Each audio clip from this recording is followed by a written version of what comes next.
January 12, 1927, 5:47 a.m., Rue Maplewood, Outremont, Quebec. The temperature hovers at -18 Celsius. Arthur Sicard stands beside a hulking contraption that looks like someone welded a grain thresher to the front of a truck, added a second motor, and declared it finished. 50 years old, hands raw from overnight adjustments, he watches city officials approach through knee-deep snow. They're here to witness either brilliance or the final confirmation that he's wasted 3 decades of his life. Everyone said it was impossible. The snow had fallen for 36 hours straight. Outremont streets lay buried. It was 4 feet of accumulation. The Somely problem of the bedrooms are met. The 4 feet of accumulation. There was money that lived by the state and a problem, which be taken to the 4 feet of accumulation.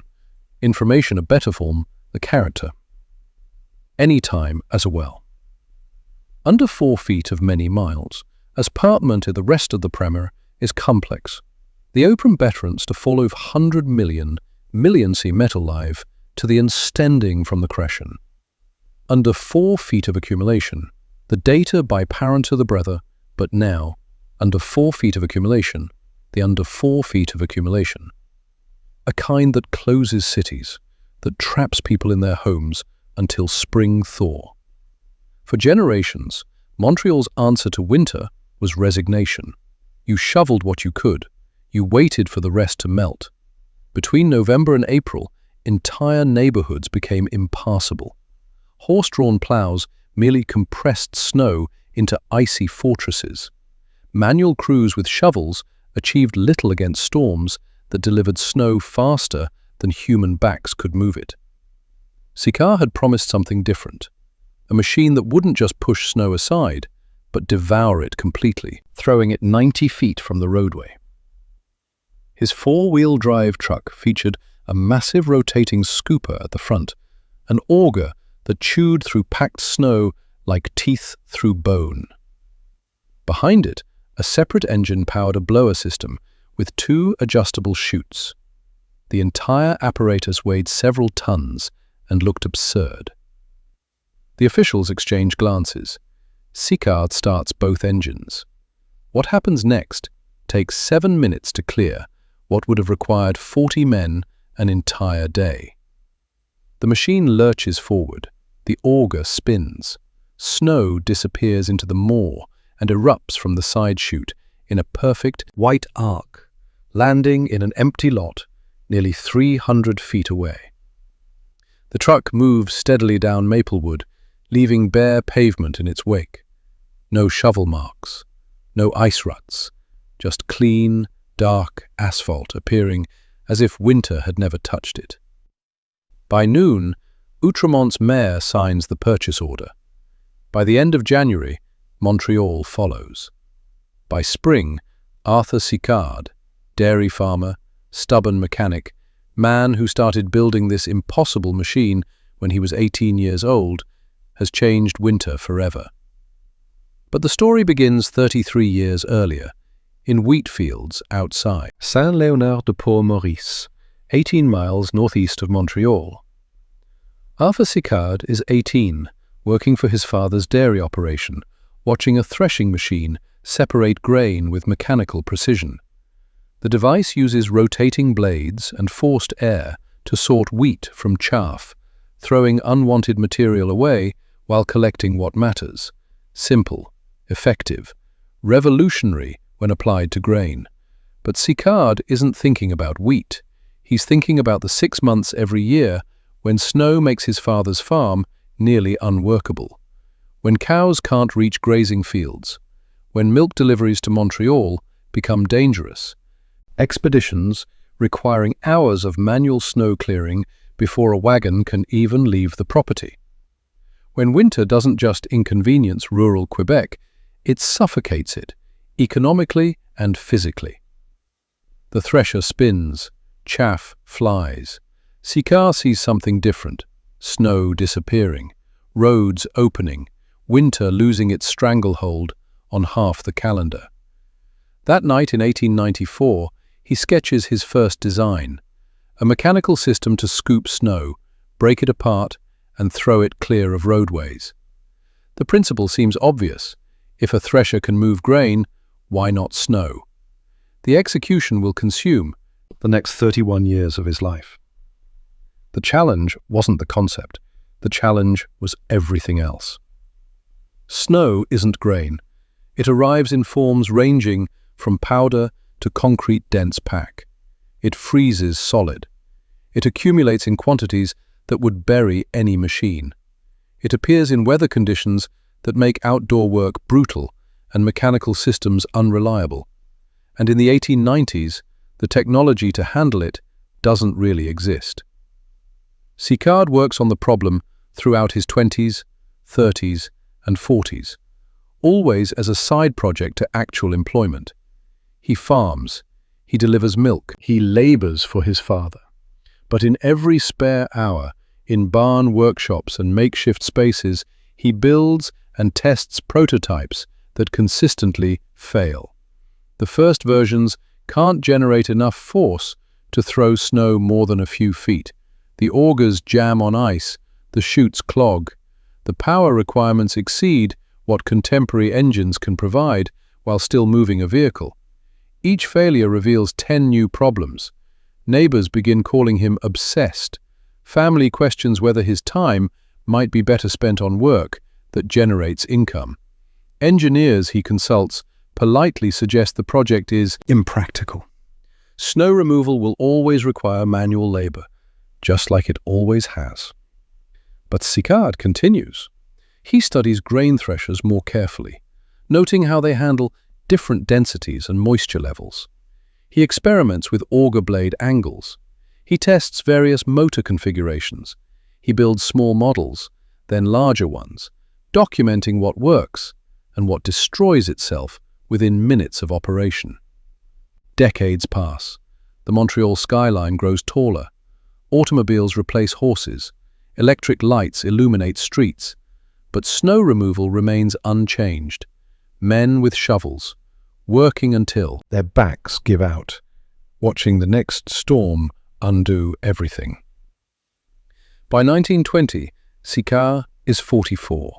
He's been working on the snow machine for 26 years. But 3 developments finally align.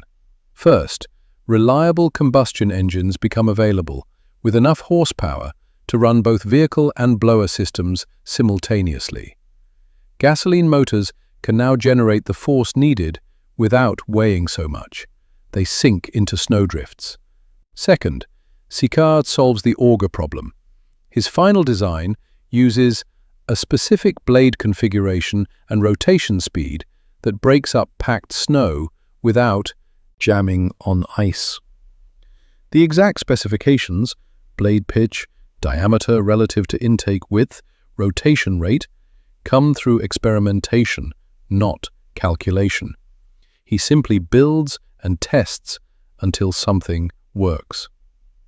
Third, he develops the dual motor system. One engine drives the truck. A completely separate motor powers the snow collection and throwing mechanism. This allows the blower to operate at maximum efficiency regardless of vehicle speed and prevents the entire system from failing if either motor has problems. In 1923, he constructs a full-scale working prototype. The machine is massive, a 4-wheel drive truck chassis with a snow removal system mounted at the front. The auger stands nearly 6 feet in diameter.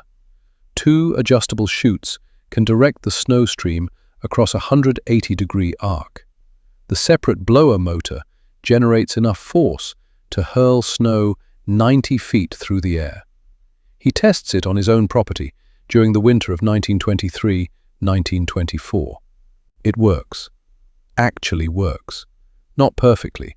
The prototype still has reliability issues, still requires constant adjustment, but it clears snow faster than any crew of men, faster than any horse-drawn plough, faster than anything anyone has seen before.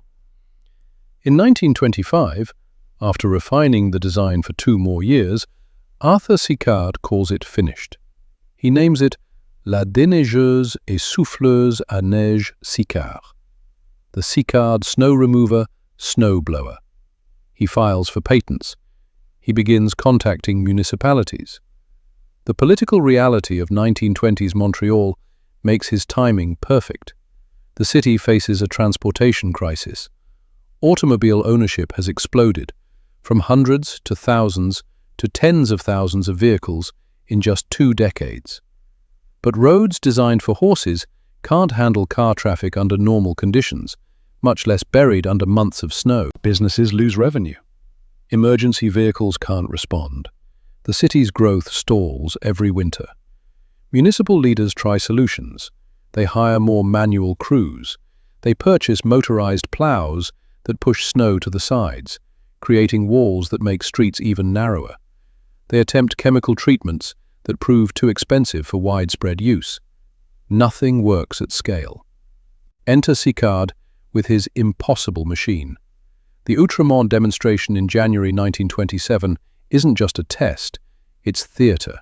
City officials expect failure. They've seen proposed snow solutions before, usually involving elaborate mechanisms that break down within hours. But Sicard's snowblower performs exactly as promised. Clean pavement, massive snow displacement, continuous operation without jamming or mechanical failure. Outremont purchases the first unit for $13,000, approximately $200,000 in today's currency. Montreal's city government, watching neighboring Outremont achieve what seemed impossible, orders 2 more machines weeks later. By 1928, Sicard snowblowers are clearing major Montreal thoroughfares. The impact registers immediately. Streets that previously became impassable in December stay open through March.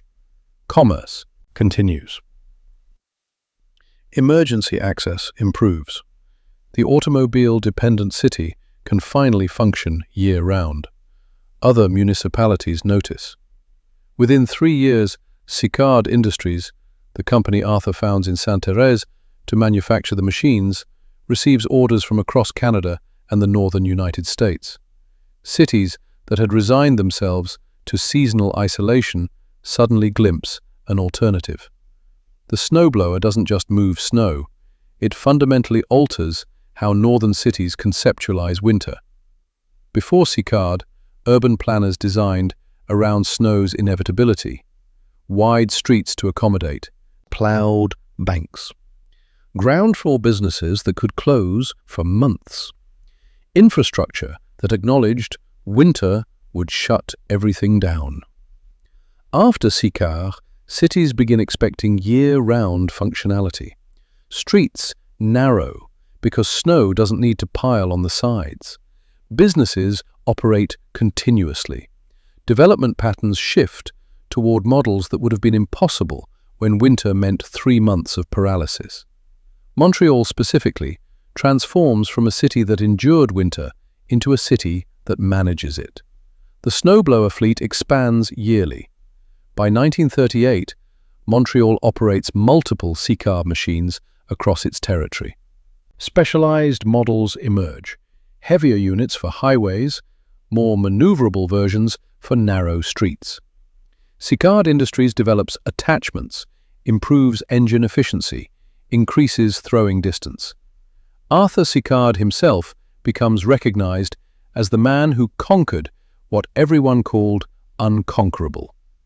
In 1929, the United States Patent and Trademark Office grants his design patent number 1703786. Technical journals analyze his breakthrough. Other inventors attempt improvements, but Sicard's fundamental design, the auger and blower configuration, the dual motor system, remains standard. He doesn't achieve tremendous personal wealth. The early sales bring modest income, and while Sicard Industries grows into a substantial operation, Arthur remains more interested in refinement than profit.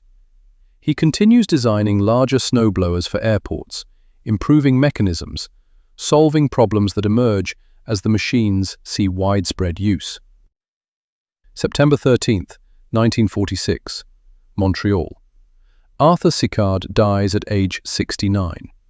His obituaries call him a genius who changed his city's relationship with winter. Montreal names Rue Sicard in his honor, 2 streets from the factory where he built those first impossible machines. Sicard Industries continues operating, eventually becoming part of SMI Snowblast Inc. But the fundamental design Arthur perfected in 1925 remains recognizable in commercial snowblowers manufactured a century later. The impact extends far beyond Montreal. Every northern city that clears snow mechanically uses descendants of Sicard's invention. The truck-mounted snowblowers operating today, throwing snow hundreds of feet, clearing highways in single passes, traced directly to that farm boy watching a grain thresher in 1894 and imagining something different. The 31-year development period seems excessive until you consider what Sicard actually accomplished. He created something genuinely new, solving problems no one else had solved, persisting through decades when everyone insisted it couldn't work. He transformed technology, designed to separate wheat from chaff, into machinery that liberates entire cities from seasonal paralysis. January mornings in Montreal still bring heavy snow, still require clearing, but the streets open, the city functions. Winter arrives and life continues, not because people accept the cold, but because one stubborn inventor spent half his life building something everyone said was impossible. The machine saved Montreal from combat, not military conflict, but the annual battle against winter that cities always lost. Arthur Sicard, dairy farmer and amateur mechanic, built the weapon that finally won. Claude is AI and can make mistakes. Please double-check responses.